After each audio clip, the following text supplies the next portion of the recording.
টাকার বিনিময়ে কর্মকর্তাদের অজান্তে দেশের যে কোনো নাগরিকের নাম, পিতার নাম বা বয়স পরিবর্তন করছে চক্রটি। সামাজিক যোগাযোগ মাধ্যমে বিজ্ঞপ্তি, যোগাযোগ আর মোবাইল ব্যাংকিংয়ে লেনদেন করলেও ধরাছোঁয়ার বাইরে চক্রের সদস্যরা। সেটা নিয়ে আমরা আরও বিস্তারিত জানবো। আমাদের সাথে বার্তা কক্ষ থেকে সরাসরি যুক্ত হয়েছেন সহকর্মী নূপুর মাহমুদ। নূপুর, আপনার প্রতিবেদন একটি বিষয় স্পষ্ট যে কর্তৃপক্ষের চোখ ফাঁকি দিয়ে জাতীয় পরিচয়পত্রের যে তথ্য পরিবর্তন করা যাচ্ছে, আসলে যেখানে প্রতিটি তথ্য যাচাই বাছাই করতে গেলে, হালনাগাদ করতে গেলে এত কড়াকড়ি, এত সব জায়গায় যেরকম একটা নিশ্ছিদ্র নিরাপত্তা ব্যবস্থা থাকে, সেই জায়গায় কিভাবে এটি সম্ভব হলো? আপনার মতো আমাদের কাছেও প্রশ্নটি এমনই, কিন্তু এত কড়াকড়ির মধ্যে কিভাবে সম্ভব হয় হঠাৎ করে ভোটার এনআইডি সংশোধনীর এই কার্যক্রম?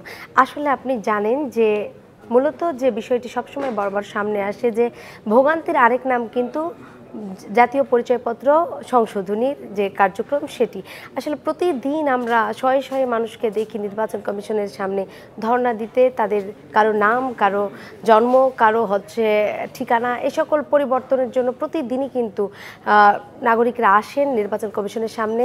তারা কিন্তু ঠিক করার জন্য এর কাছে ওর কাছে যায়। এভাবে কিন্তু তারা প্রতারক চক্রের হাতে জিম্মি হয়ে যায়। দিনে দিনে আমরা দেখতে পাচ্ছি এর আগে যেমনটা ছিল এখনও কিন্তু তার কোনো পরিবর্তন নেই। প্রতিদিনই এরকম ভোগান্তির শিকার হয় সাধারণ মানুষ।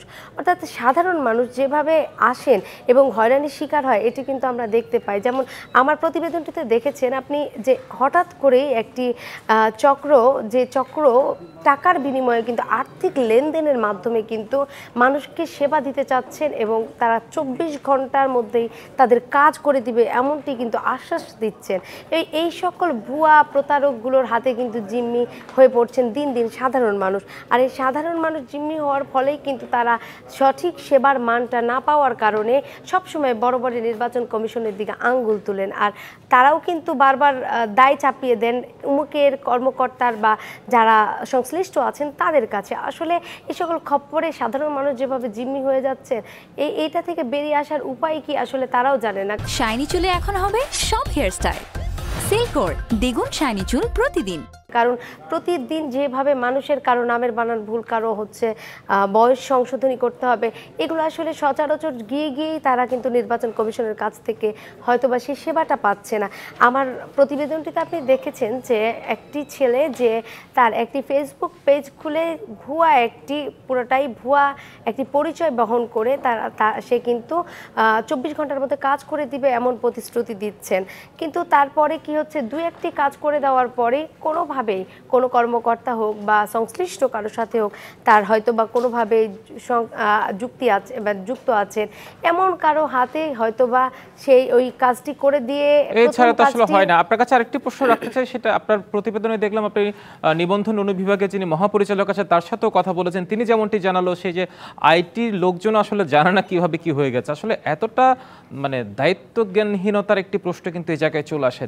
তারাই যদি না জানে আসলে জানবেটাকে? আপনার পর্যবেক্ষণটা আসলে কি বলে? প্রতিবেদনটা তৈরি করতে করতে ধাপে ধাপে যে আপনার বিভিন্ন জায়গায় গেছেন, সেই পর্যবেক্ষণটা আসলে কতটুকু কি বলে আপনার? আসলে এনআইডির মহাপরিচালক অর্থাৎ ডিজি, তিনি যে কথাটি বলেছে আসলে অনেকটাই যুক্তিসঙ্গত। কারণ একজন কর্মকর্তার ইউজার আইডি হ্যাক হয়ে যাবে বা ইউজার আইডি থেকে অন্য কেউ সেটি ওটিপি নিয়ে একটা আইডি সংশোধন করে দেবে, এটা আসলে কোনোভাবেই হয় না।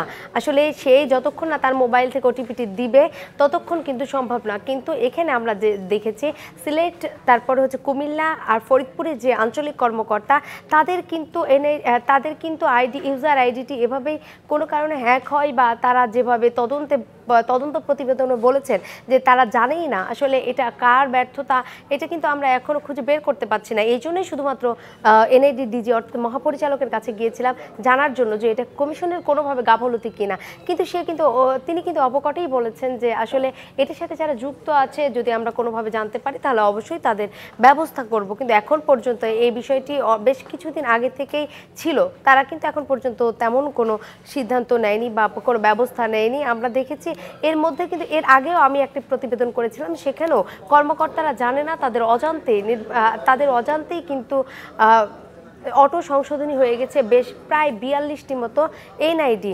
আর এইভাবেই কিন্তু তারা যা শুরু করেছেন, এভাবেই আমরা দেখতে পাচ্ছি যে একের পর এক কিন্তু এই জালিয়াতি চক্রটি আরও সক্রিয় হয়ে উঠছেন। আর জালিয়াতি কিন্তু দিন দিন বাড়তেই থাকছে। আর্থিক লেনদেন বলেন, আমরা জানি যে যে কোনো কাজের সেক্টরে যেখানে যায় না কেন আমাদের এনআইডিটা খুব বাধ্যতামূলক হয়ে গেছে। যে কোনো সেক্টরে কাজ করতে অত্যন্ত গেলে জনগুরুত্বপূর্ণ একটি জায়গায় যে এতটা জালিয়াতি হচ্ছে, আপনাকে ধন্যবাদ। একজন গণমাধ্যম কর্মী হিসেবে হয়তো আপনি অসঙ্গতিটা তুলে ধরতে পারেন বা যথাযথ কর্তৃপক্ষ হয়তো বা দায়িত্বটা নেবে। আপনার এই প্রতিবেদনের পর হয়তো নিশ্চয়ই কর্তৃপক্ষ বিষয়টি দেখবেন, সে অপেক্ষায় থাকলাম। আপনাকে ধন্যবাদ আমাদের সাথে যুক্ত হওয়ার জন্য, নূপুর মাহমুদ।